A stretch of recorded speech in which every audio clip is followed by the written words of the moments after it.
Business Challenge, le magazine de l'économie et de l'entreprise. Depuis le 26 juillet 2023, le Niger subit une interruption de son processus démocratique avec l'avènement au pouvoir des forces de défense et de sécurité réunies au sein du Conseil national pour la sauvegarde de la patrie, CNSP. Face à cette situation, la communauté économique des États de l'Afrique de l'Ouest, CEDEAO, n'a pas tardé à prendre des mesures en réponse à cet événement. Les sanctions annoncées par la CEDEAO, qui devraient être mises en œuvre dans un avenir proche, sont susceptibles d'avoir un impact considérable sur l'économie du Niger. La difficulté principale à laquelle nous pourrions être confrontés, c'est la difficulté financière. Parce que quand vous regardez l'essentiel des sanctions de la CEDEAO, celles qui peuvent embêter, ce n'est que les sanctions financières. Parce que lorsqu'on parle de fermeture des frontières, nous avons 7 pays limitrophes. Et sous ces 7 pays limitrophes, il n'y a que 2 qui sont officiellement favorables à ces sanctions, notamment le Nigeria et le Bénin. Vous constaterez quand même que les sanctions appliquées aux 2 pays sont différentes à comparer avec celles du Mali, mais elles sont plus draconiennes, on peut dire, parce que là, c'est vraiment tous les aspects de l'économie en fait, du Niger qui vont être touchés. Les difficultés en tant qu'opérateur économique au Niger, c'est l'approvisionnement en matières premières, par exemple pour les industries.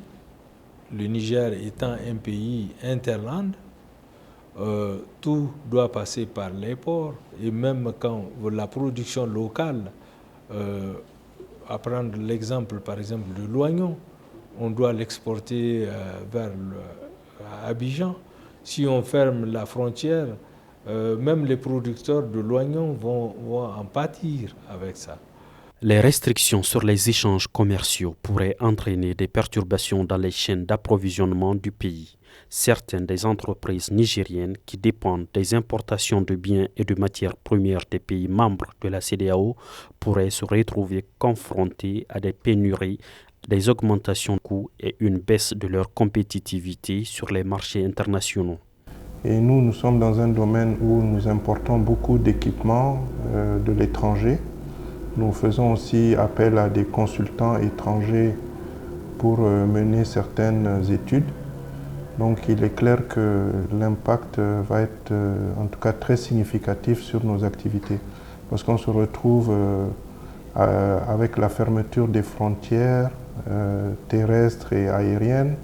On se retrouve aussi également avec l'interdiction de faire des opérations bancaires, donc ce qui fait que ça va fermer les opportunités d'importation. Donc c'est sûr que ces mesures-là, si elles étaient appliquées, elles vont nous handicaper sérieusement. Pour le secteur des arts graphiques, donc les imprimeries, la principale difficulté, c'est l'approvisionnement en matières premières. Je vous donne l'exemple, par exemple, du papier. On a une stock qui tient sur 2, 3, 4 mois, par exemple. S'il y a de l'activité, évidemment, ça tient sur 2 mois. Sachant bien que le délai d'approvisionnement il est d'au moins 2 mois, si cette mesure dépasse 2 mois, on aura des difficultés à s'approvisionner à partir de ces 2 ports-là, d'ailleurs, ou de l'étranger, puisque la matière première risque d'être bloquée à l'un des ports ou à la frontière. Donc, on ne pourra plus produire. Et la conséquence, c'est qu'on va, comme au temps du Covid, on va passer à la réduction de la masse salariale, peut-être même, on ne le souhaite pas, une perte d'emploi. En outre, le gel des avoirs financiers pourrait entraîner une crise de liquidité pour les entreprises nigériennes, limitant ainsi leur capacité à effectuer des transactions financières. Donc, si nous avons besoin de nous mouvoir vers les 5 autres pays, il n'y a pas de difficulté particulière, ça ne nous embête pas. Mais c'est du côté financier avec le gel des fonds, les sanctions liées à la BCEAO, où déjà la réalité elle est là. Les opérations ne passent plus à travers la BCEAO, l'approvisionnement des banques primaires n'est pas opérationnel, donc ça va avoir un impact sur nos transactions financières, particulièrement dans le cadre des règlements que nous devons recevoir de nos clients et par ricochet aussi des règlements que nous devons faire à nos fournisseurs.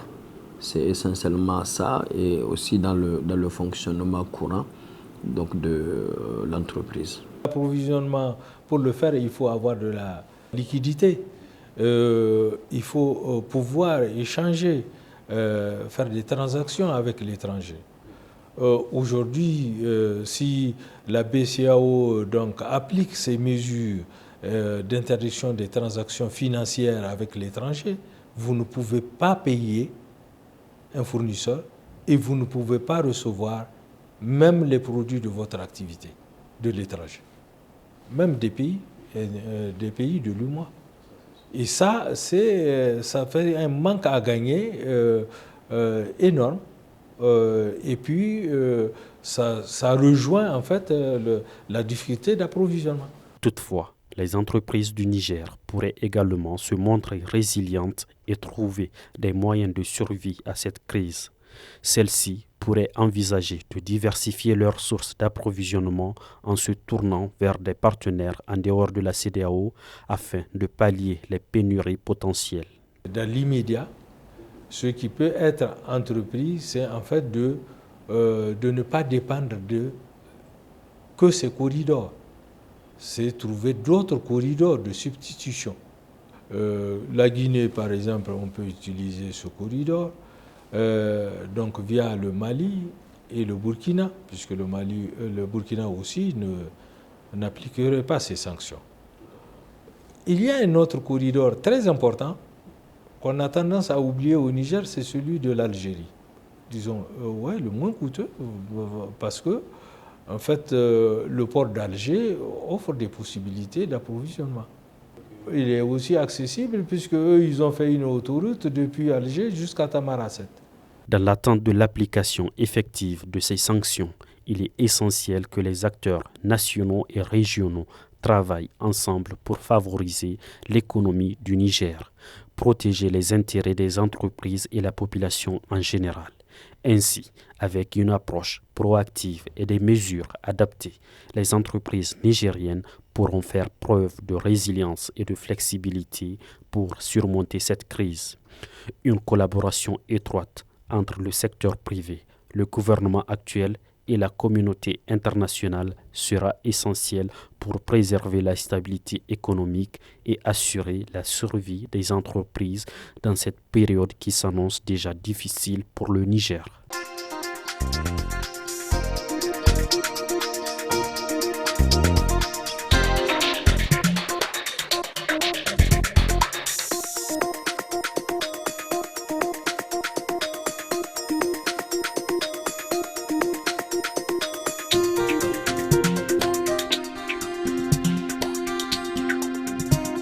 Business Challenge, le magazine de l'économie et de l'entreprise.